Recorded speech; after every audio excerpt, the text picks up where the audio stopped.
Сәлеметсіздер ме оқушылар? Бүгінгі сабағымыз 3D редакторы құралдары. Алдымен ойланайық. SketchUp программасын қандай салаларда қолдануға болады? Екі өлшемді графиканың үш өлшемді графикадан айырмашылығы неде? 3D модельдеуге арналған қандай программаларды білесіңдер? Бүгінгі сабақта үйренетініміз SketchUp программасы редакторының құралдары, графикалық примитивтерді құруға арналған құралдарды пайдалану. SketchUp программасында редактор құралдары жиынтығы көмегімен көлемі үлкен объектілерді құруға болады. Жазықтықта үш өлшемді модельдер осы құралдар көмегімен құрастырылады. SketchUp программасында объектілердің үш өлшемді модельдерін құрастырып үйренуге көмек беретін редактор құралдарымен танысайық. SketchUp программасының құралдары қызметіне қарай мына түрлерге бөлінеді. Сызу құралдары. Тіктөртбұрыш, аты айтып тұрғандай, тіктөртбұрыш сызу құралы. Сызық. Объектілердің бастапқы сұлбасын сызу құралы. Шеңбер.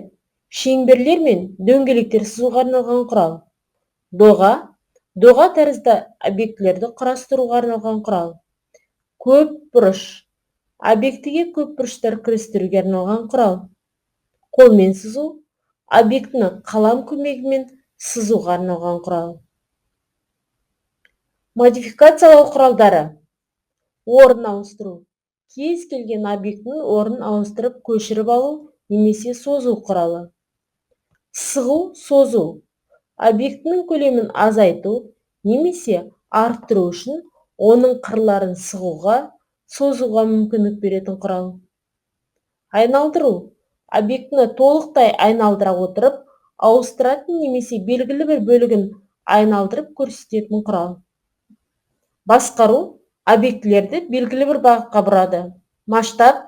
Объектінің өлшемдерін немесе пропорцияларын өзгертетін құрал. Жылжу. Координатаның бас нүктелерінен бірдей қашықтықта орналасқан сызықтардың көшірмесін жасау. Бұру. Объектілерді дөңгелектелген сызық бойымен бұру, созу, бұрмалау немесе көшіру. Редакторлардың басқа құралдары. Таңдау. Қызметі керекті құралдар немесе объектіні таңдау құралы. Компонент. Таңдалған объектілерге компоненттер таңдау құралы. Құйып бояу. Құрастырылған объектілерді бояу құралы. Өшіргіш. Құрастырылған объектілердің керексіз сызықтарын өшіру құралы. Лупа. Объектіні үлкейтуге арналған құрал. Панорама. Жұмыс алаңында объектіні оңға, солға, жоғары, төмен жылжыту құралы. Үлкейту терезесі. Объектіні жұмыс алаңына сәйкес максимал үлкейту құралы. Рулетка. Объектінің ұзындығын өлшеу құралы. Текст. Мәтін жазу құралы. SketchUp программасының құралдарын пайдаланып, баспалдақ құрастырайық. Алдымен программаны іске қосамыз. Жай шаблон. Метрлер мәзірінен қажетті шаблонын таңдаймыз. Программа терезесі ашылғаннан кейін тік төртбұрыш құралын басамыз. Меңзер үшін жұмыс алаңында координаталар басына қойып, тік төртбұрыш сызамыз. Сызық құралының көмегімен тік төртбұрышты 5 бөлікке бөлеміз. Сығу, созу құралын қолданып, әр бөлінген табалдырықты созу арқылы баспалдақ жасаймыз. Терезе материалдар командасы арқылы модульді іске қосамыз. Пайда болған сұқпа терезесі көмегімен баспалдақты суретте көрсетілгендей безендіреміз. Балалар, енді SketchUp программасының құралдарын пайдаланып, баспалдақ құрастырайық. Ол үшін бізге тік төртбұрыш құралын басамыз. Меңзер үшін жұмыс алаңында координаталар басына қойып, тік төртбұрыш сызамыз.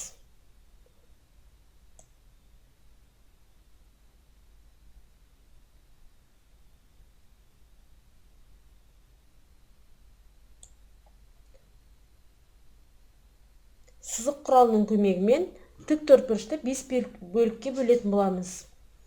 Ол үшін мен айналдыру құралын пайдаланып, өзіме ыңғайлы ғып бұрып аламын. Себебі 5 бөлігіміз бірдей шығу үшін. Сызық құралы.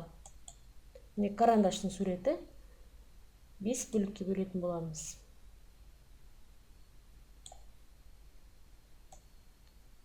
2 бөлік, 3 бөлік, 4-5 бөлік шықты. Сығу, созу құралын қолданып, әр бөлінген табалдырықты созу арқылы баспалдақ жасайтын боламыз. Қайтадан бұрып, орнына әкеп қоямын.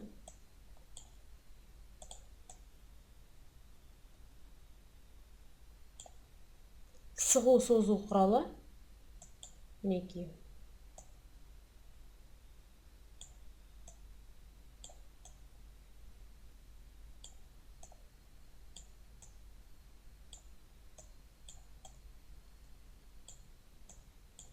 Осылай баспалдақ жасалынды.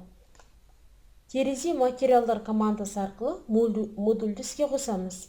Пайда болған сұхбат терезесі көмегімен баспалдақты суретте көрсетілгендей бояймыз. Ол үшін дерево бөліміндегі ағаш түстерін пайдаланамыз. Терезе бөлімінен материалды таңдаймыз. Мінекей. Мына жерде таңдауға болады. Біз ағаш түсін алатын боламыз. Жандарын бояп шығамын алдымен. Бізге айналдыру құралы көмектеседі.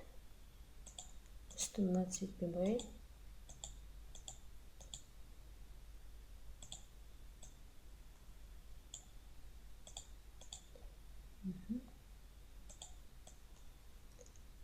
Айналдырып отырып, жан-жағын барлығын бояп шығамыз.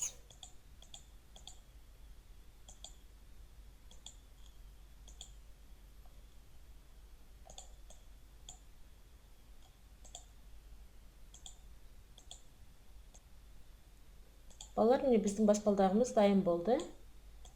Осылай айналдырып қарасаңыздар болады.